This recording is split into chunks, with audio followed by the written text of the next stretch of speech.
Hello, boys and girls, and welcome to the concession stand here on the KB Radio Network. I am your host, Kevin Reed, and ladies and gentlemen, I've been waiting, about 2 months for this, and we're finally getting it. This is the review of Max Original DC's The Penguin, which is an extension of the Batman film, which starred Robert Pattinson and directed by the great Matt Reeves. And this show blew my mind on how amazing it is.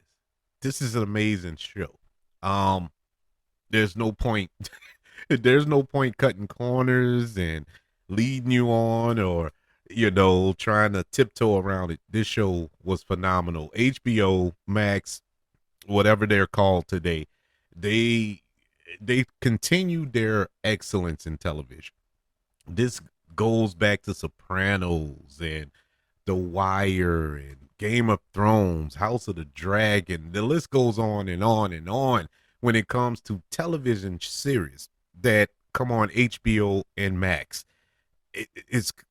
It's phenomenal television, phenomenal, and it didn't stop here. The Penguin is set in the world of Gotham City that we all know from the comics, from Batman comics, and we know the character of the Penguin, with the monocle and the top hat and the cigarette and the umbrellas and giving Batman hell. But we're more grounded, especially coming from the 2022 film.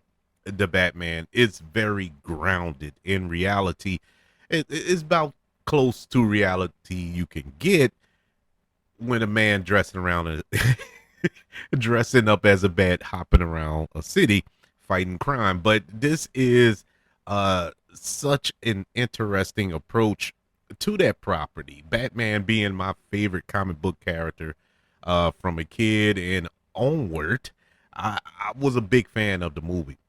I felt that the movie was probably the best on-screen depiction of Batman that we've ever gotten. As far as the accuracy of the comic book and whatnot, it was more of a detective show.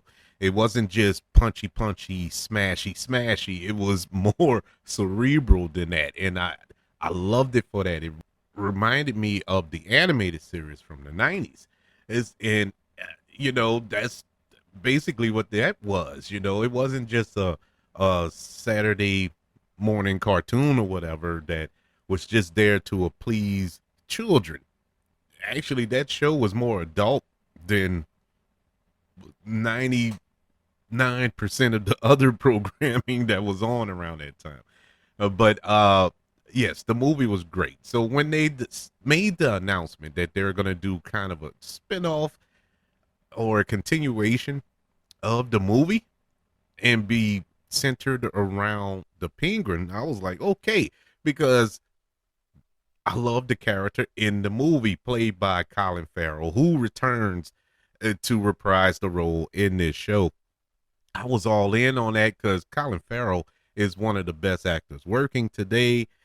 He dives into every role that he's in, and he dove head first into this one to the point nobody knew that was Colin Farrell at first.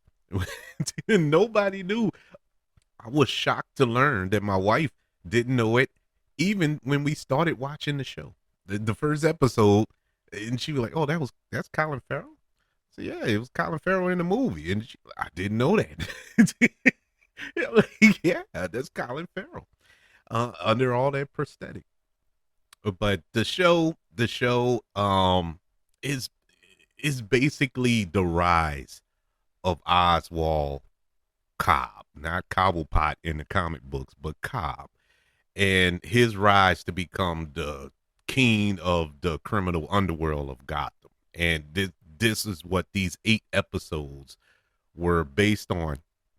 And man, you talk about a show. All 8 episodes were top notch television, beautifully written, beautifully acted. I think this is clearly the best show to come out in 2024. I know Agatha all along was giving it a run for his money, for a minute, but it didn't end well. The plane landed, but there was a little turbulence before it hit the runway with Agatha all along with me. I know a lot of people enjoyed it. And it was enjoyable, but it was a little rough landed. This was a smooth landing with this show. The takeoff was good, the ride was good going through the clouds, and we came down smooth like a feather on a pillow. And this review is a non-biased review. Yes, I'm a huge Batman fan. Yes, I'm a huge The Batman fan from 2022. But I'm giving an honest opinion, an honest assessment of this show. This show was phenomenal. Everything about it. If it was bad, I would say it was bad. I was actually going into this show, I was nervous. I was scared because I didn't believe they could pull this off with this character. And we're doing a quote unquote Batman show without Batman.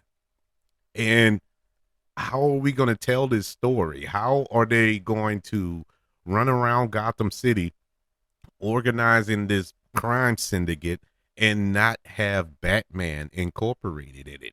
And I was waiting for that moment. And it was, at moments it was getting to the point like, okay, at some point, at least Jim Gordon got to show up or something. You know what I'm saying?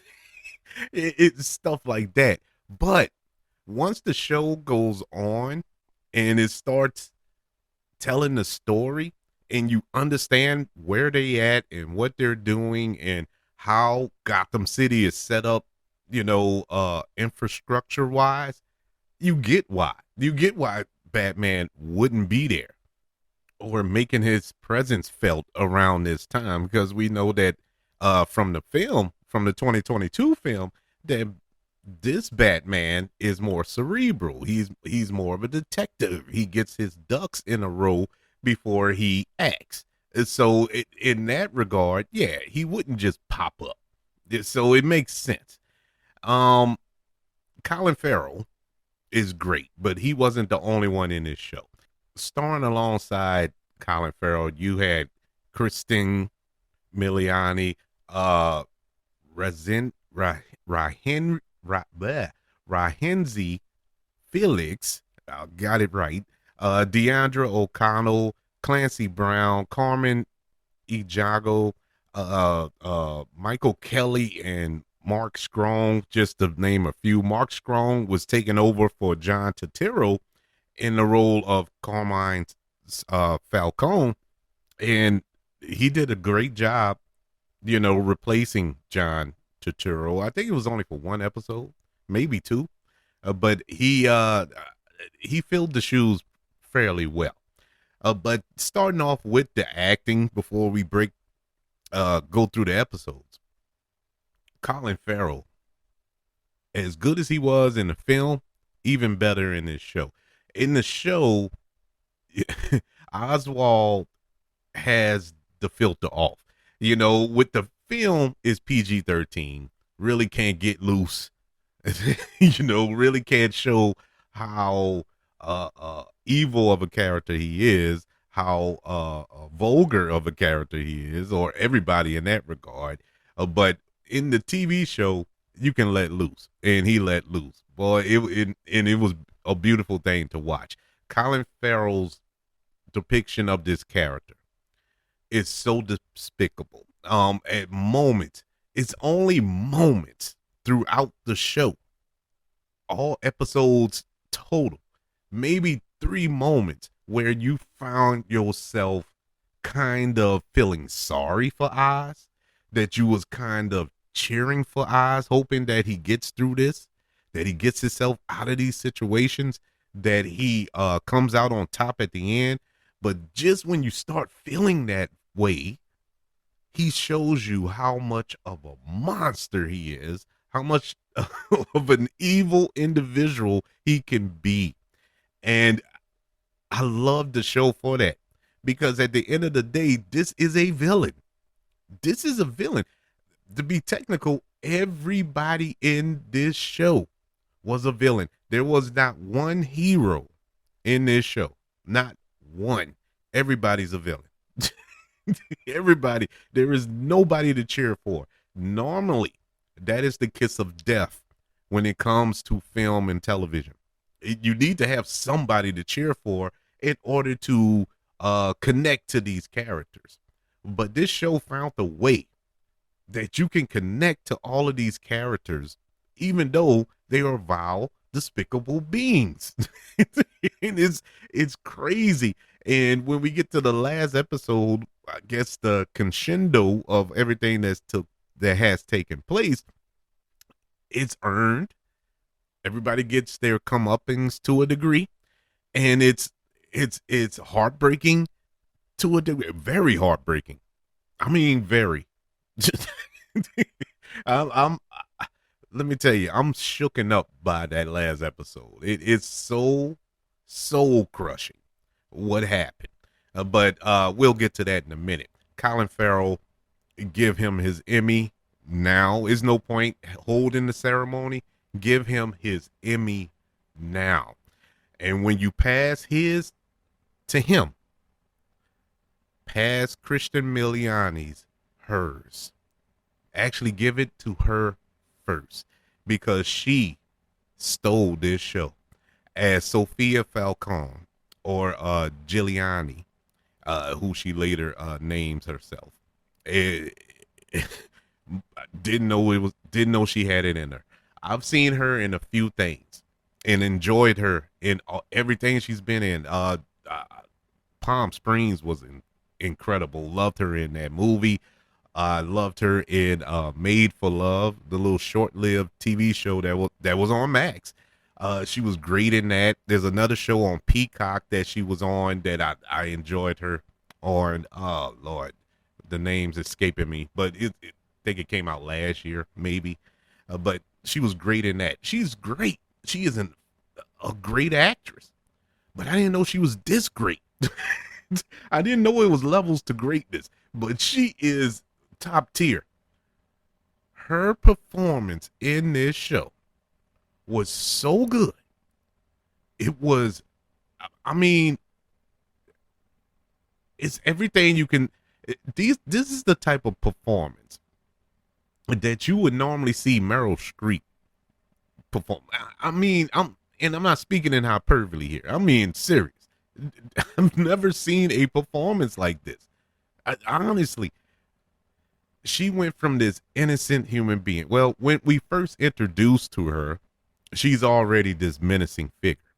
But when we get to episode 5, it is soul crushing that she started off as an innocent person.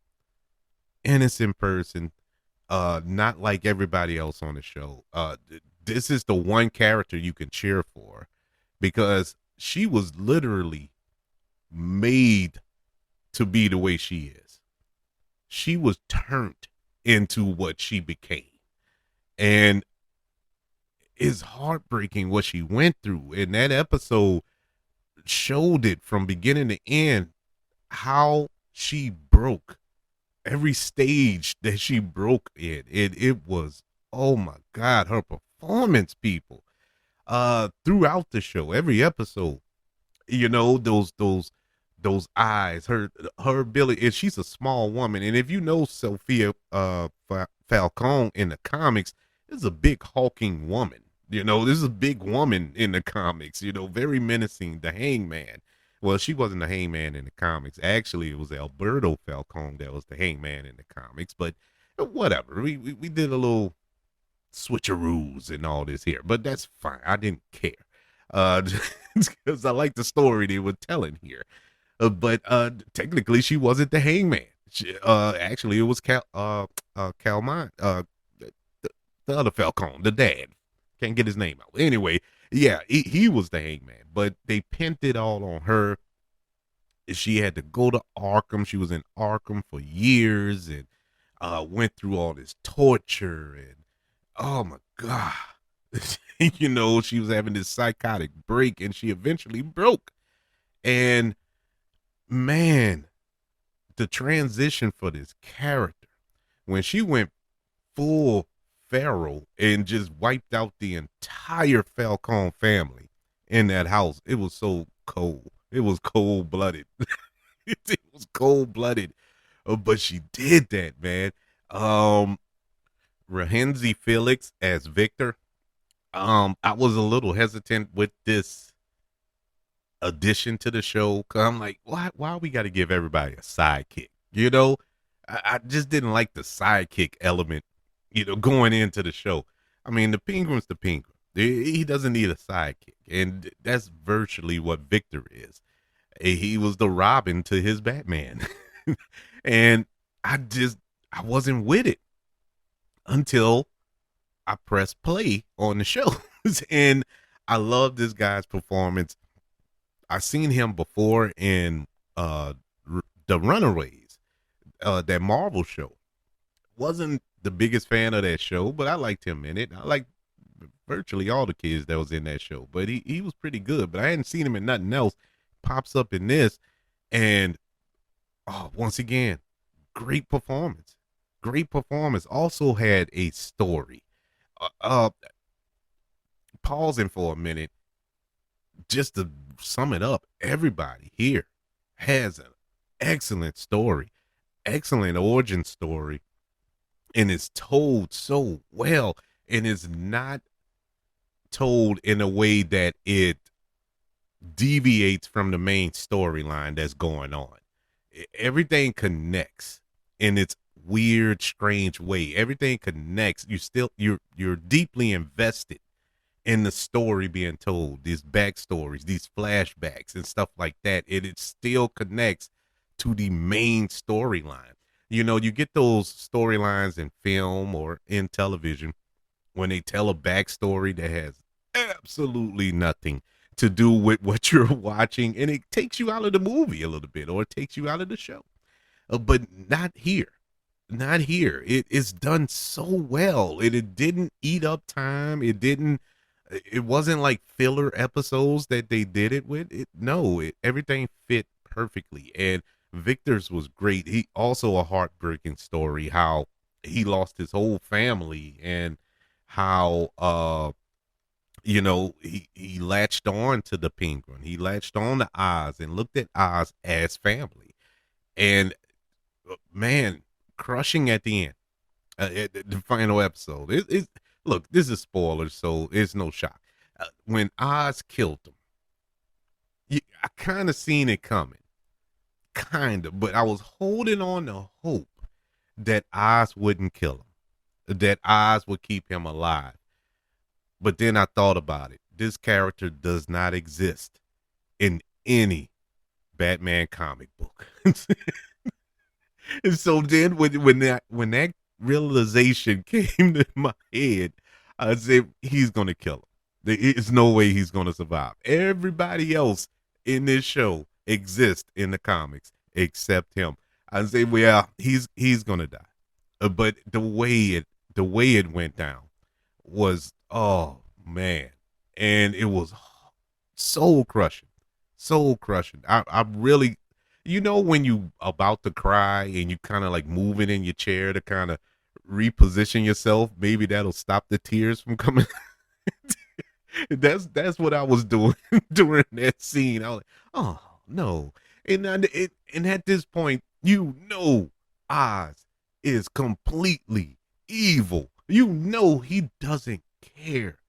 He doesn't care about nobody or nothing. Yet and still, I was holding on to hope, and it just my hope was dashed away in a minute. It was oh man, heartbreaking. But the performance was amazing. Another great performance, who also deserves an Emmy, is Deirdre O'Connell as Frances Cobb, Oz's mother. Wow, that's all I could say. Wow, a powerful performance by Deirdre O'Connell. I mean, I'm getting chills now thinking about it. I don't even know what to say. It is that great. I'm telling you, if you have not watched this show, oh, it's just another superhero show. No, watch this show. If you love Sopranos and Breaking Bad and what's another one that comes to mind? Heck, The Wire. I'm not saying it's as good as The Wire, but I'm just trying to say in that tone. This is the show. It's not superhero. It's not comic booky. This is not a Marvel show. Trust me. This is not that. This is gritty, violent, and all the good stuff that we love from this type of show. Um, yeah, I am super impressed with it. My favorite episodes, I mentioned the one with Sophia. That was episode 4. Her flashback to tell her story on how she became the quote unquote hangman. That was just a soul crushing episode because of, you know, they basically made her and how her family betrayed her and turned her into this killing machine, basically, but that was one of my favorites. The other one would have to be the last one, the final episode of Great and Little Thing, episode 8. Great episode. Oh, another acting performance I wanted to mention is the young man who played the young Oz. I had his name and I lost it. But anyway, the young actor who played the young Oz, great. He did awesome. I loved how I believed that was the young Oz. It's like he was a mini Colin Farrell in in prosthetics. Great, man. I mean, where did they find this kid? I mean, with the speech pattern and the way he carries himself. I mean, everything. He emulated Colin Farrell's performance to a T. Didn't miss a beat. Did not miss a beat. It was awesome. Great job by all of the showrunners, all of the writers, all of the actors. The designs was great. It felt like Gotham. It felt dirty and gritty, just like it was set up in the movie. I mean, I have no complaints, zero complaints, and I, honest to God, was trying to find one, so it wouldn't seem like I'm being biased. But I honestly can't find one. All 8 episodes slapped, as the young kids would say. I loved it. I loved it, and I doubt they do a season 2. It's really unnecessary to do a season 2, but if they do, cool. But according to Matt Reeves, who is currently preparing to do the Batman 2 with Robert Pattinson, his thought process or his plans is that the Penguin show, once it ends, we go right into Batman 2. Now, how this show ended, the Penguin is now on top. He is the king of the underworld, of the criminal underworld in Gotham. Got everything he wanted. His mother, even though she's in a vegetated state now, she is sitting in the penthouse like she asked for, looking out the window. He's dancing with a prostitute dressed up like his mother, which is the creepiest. It's the creep. That was the creepiest thing in the entire show. I was like, that's the moment where I almost lost it. I'm like, what is going on right now?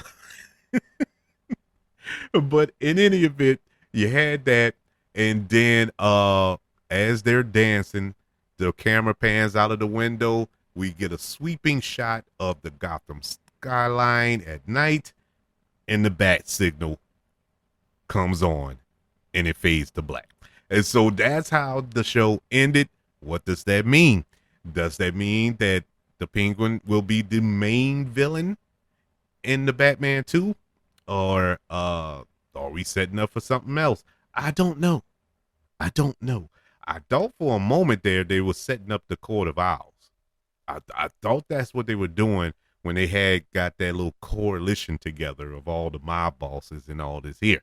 But apparently that ain't happening because all of the underlings killed all the bosses, and that's how Oswald became the creme de la creme.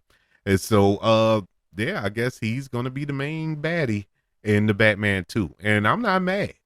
I'm not mad at it. In Matt Reeves, I trust. The Penguin, which all 8 episodes are now available on Max, gets a letter grade of an A plus. Excellent television, people. Excellent television. And if you haven't watched the show, I'm jealous of you if you decide to go back and watch it, because you get to binge. You get to watch them all back to back to back. And I plan to go back and watch them all like that too, to see if it's just as exciting watching it binge style as opposed to week. But I did enjoy it in that fashion. It grew anticipation every Sunday, to watch it. Um, but I would love to know, what did you think of the Penguin? Is this a real good adaptation of a DC? And DC needed this. DC needed this, just like Marvel needed Agatha all along.